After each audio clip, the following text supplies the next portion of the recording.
This is your 1-minute coder news from the voice of custom coding.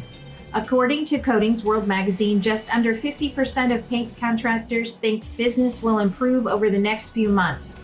COVID-19 and its impact on the economy seems to be the main driver for contractors' outlook on business trends, with 37.1% considering themselves as neutral, 17.1% of respondents feel negative, and 29% feel optimistic. A couple of interesting connections were made between everyone's outlook and their concerns, such as COVID-19 becoming complacent, the economy opening back up, and the political climate. Next year is unclear as people are holding off on some of their extra spending. This article can be found at codingsworld.com. And that's been your 1-minute coder news. See you next time.